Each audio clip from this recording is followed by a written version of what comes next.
Itu yang saya tebak begini, sesama warga besar TNI, tentunya saya dan semua Purnawirawan mendoakan terus agar 08 dari presiden itu selamat sehat sampai 2009, syukur-syukur bisa satu periode lagi kan gitu. Kalau enggak ini ketar-ketir ya kalau nggak terjadi apa-apa ya. Nah, ya justru itu kan kita kan manusia kan. Doa kita semua seperti itu, yakin. Mau dari darat, laut, udara pasti kayak begitu dibesarkan. Tapi tidak tahu kehendak Allah itu gimana. Betul. Andai kata sekali-kali, amit-amit nggak terjadi ya. Terjadi katakan 08 itu berhalangan tetap. Rasanya ya. Gitulah. Seharusnya berhalangan tetap. Siapa jadi presiden? Ya wakil presidennya. Nah iya kan otomatis karena itu konstitusi kita. Dengan modal kayak begitu, apa cukup menangani masalah negara yang sangat komplikated? Nasib bangsa ini yang dipertaruhkan. Ya dipertaruhkan kan. Pada saat ibaratnya seseorang dikasih kemudi, komando, nggak bergerak-gerak ini barang, terus apa? Purnawirawan ternyata sudah kebaca kemana arahnya ini, politiknya kemana. Ternyata Purnawirawan ini adalah barisan sakit hati 10 tahun karena tidak memiliki jabatan dan lain sebagainya. Sudah kebaca. Jenderal Gatot Nurmantio dipecat oleh Bapak Jokowi karena mungkin ya kinerjanya atau tidak tahu. Intinya adalah barisan-barisan Sutioso, Gatot, dan kawan-kawannya itu adalah barisan sakit hati. Kenapa kok dia berpikiran andai kata Prabowo tidak bisa melanjutkan kepemimpinannya, otomatis Mas Gibran lah yang akan melanjutkan presiden. Kok dia berpikirnya seperti itu? Kenapa dia selalu benci dengan keluarga Jokowi? Ternyata Purnawirawan gila jabatan. Sudah kebaca? Ini arahnya. Dia mendoakan 08 selalu sehat dan memimpin bangsa ini. Tapi kok dia berpikiran suatu saat apabila Prabowo tidak bisa melanjutkan negara ini, otomatis Gibranlah yang akan melanjutkan.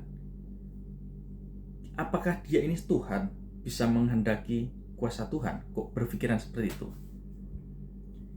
Jenderal Purnawirawan ternyata nggak lebih cerdas dari Mas Gibran. Pemikirannya cetek. Ya, begitulah kalau barisan sakit hati. Susah, mau diapapun susah. Yang ada ingin mendobrak, ingin melengsarkan, dan ingin menjatuhkan keluarga Jokowi. Tidak semudah itu. Karena kan harus jalan. Apa yang terjadi? Ambil alih orang kan. Walaupun secara tidak langsung dari luar. Dia kendalikan kan itu. Tapi kalau jalan dan kemudian nabrak-nabrak gak karuan kan juga lebih parah. Lebih maut lagi kan. Tetapi dikendalikan orang juga tetap menganggap karena dia punya interest. Bukan bangsa dan negara, interest dia untuk kepentingan itu. Kecenderungannya itu ya yang akan terjadi. Inilah yang dikhawatirkan. Jadi sekali lagi, kayak begitu. Sekali lagi, aku ngupas dari versi saya. Menurut saya, tetap itu masuk akal kan kekhawatiran itu. Lalu apa alasan lainnya ya?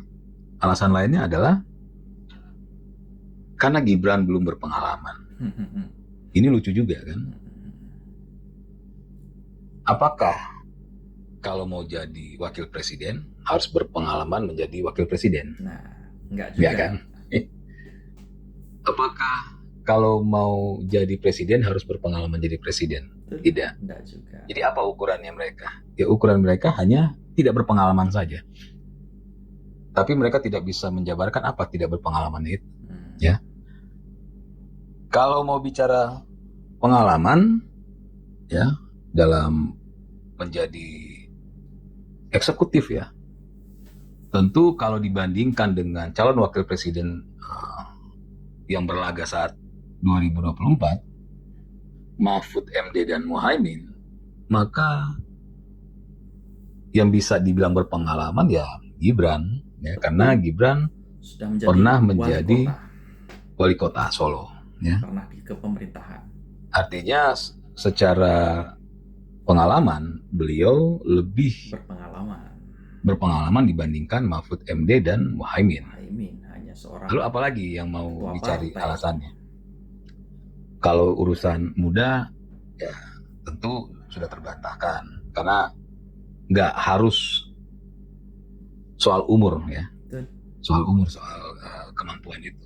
Ada yang umurnya udah tua tapi kemampuannya nol gitu kan. Sama seperti Purnawirawan. Soal tadi. pengalaman, ya Gibran lebih berpengalaman kan dari wakil-wakil presiden, calon-calon wakil presiden 2024. Jelas dong. Lu apa? Pengalaman Mas Gibran. Kalau alasan yang lain sudah tidak bisa terbantahkan lagi kan harusnya kan. Jadi nggak ada alasan yang kuat ya bagi para pihak yang mendesak Gibran dilengsarkan gitu kan. Iya. Baik yang sakit hati maupun yang memang punya tujuan politik, Barisan sakit. punya tujuan tertentu yang ingin mendapatkan kue kekuasaan. Setuju.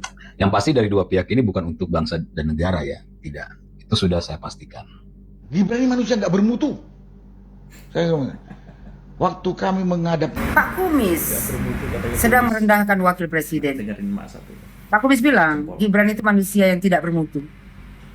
Miris saja rasanya, purnawirawan berpangkat jenderal, tapi omongannya seperti orang yang tidak punya sekolah sama sekali. Betul. Pak Kumis, kau merasa diri kau hebat? Lebih hebat daripada wakil presiden? Bercermin diri dulu Pak Kumis, kau itu bukan siapa-siapa. Betul. Ya cuma rakyat biasa. Purnawirawan yang berpangkat jenderal, ya sesuka hati menghina wakil presiden, mengatakan ya kan Gibran manusia tidak bermutu. Padahal sebenarnya kaulah manusia yang tidak bermutu. Purnawirawan lah. Kalau kau bermutu, nggak mungkin kau percaya. Kau bilang kan, Roy Suryo mengatakan link pupu papa 99,99% punya Gibran. Masa seorang purnawirawan mantan jenderal percaya omongan mantan narapidana? Kalau kau meyakini pupu papa itu milik Menteri Gibran, kenapa Prabowo. kalian nggak bawa ke pengadilan? Kenapa cuma cuap-cuap di media sosial? Nah, Itu menunjukkan dia betapa tidak bermutunya lah kau ini. Lalu dibilangnya juga ya, dia bilang link itu kelihatannya kalau moralnya nggak benar. Maksud dia ya kan, melalui pupu papa itu dia melihat moral Gibran itu nggak benar. Pak Kumis, kau yang tak bermoral. Kau tak punya moral sama sekali. Kau berbicara masalah moral, padahal diri kau sendiri tak bermoral. Tak ada hormat kau sama wakil presiden. Walaupun dia lebih muda daripada kau, ya tapi dia wakil presiden.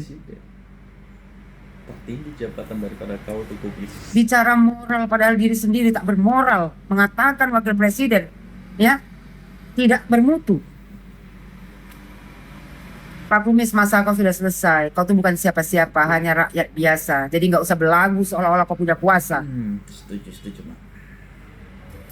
Kata dia ya kan, kemudian katanya Dokter Tipa mengatakan dari kasus yang ada, yang maksudnya kasus pupu papa ini, itu menunjukkan bahwasanya Gibran itu punya kelainan jiwa. Kau sampaikan sama si Tipa, dia yang wanita punya kelainan jiwa. Kalau wanita waras tidak akan sibuk setiap hari mengurus urusan keluarga orang lain.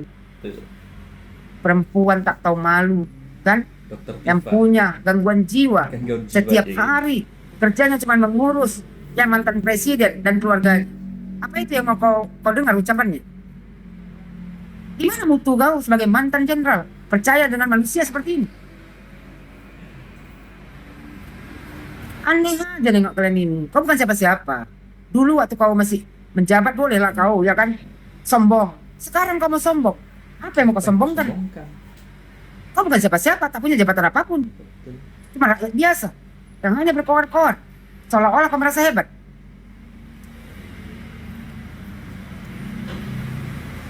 Dibilang Pak Kumis lagi, ya kan?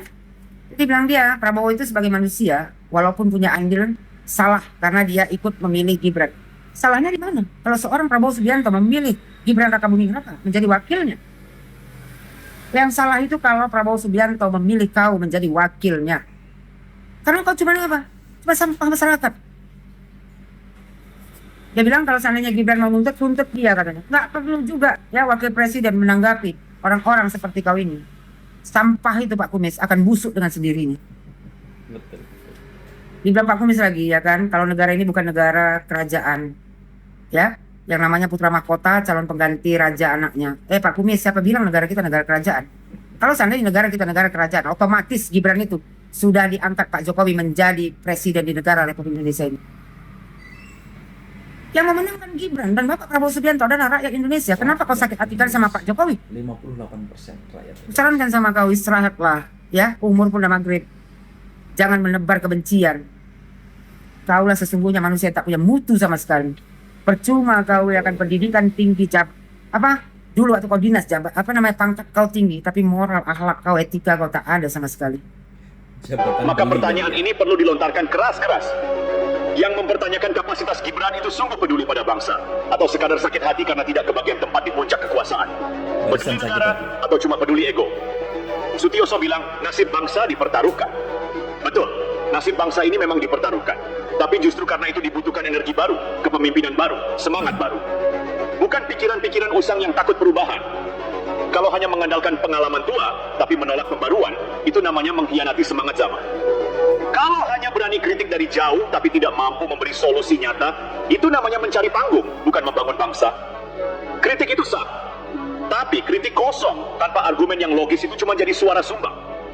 Dan suara sumbang dari mulut tua yang tak mampu membaca arah zaman, sebaiknya diam sebelum makin mempermalukan diri sendiri. Mari kita kembali ke fakta. Pada 17 April 2025, Forum Purnawirawan Prajurit TNI memang menyuarakan 8 tuntutan. Salah satunya meminta pergantian Wakil Presiden Gibran. Tuntutan itu ditandatangani oleh Jenderal TNI Turun Fajrul Razi, Tiasno Sodarto, Laksamana Slamet Soebijanto, dan Marsikal Hanafi Asnan. Alasan mereka? Katanya keputusan Mahkamah Konstitusi soal Pasal 160, 9 huruf Q Undang-Undang Pemilu melanggar hukum acara. Alasan hukum ini patut dikritisi karena Mahkamah Konstitusi adalah lembaga yudikatif tertinggi di negara ini dan keputusan MK adalah final dan mengikat.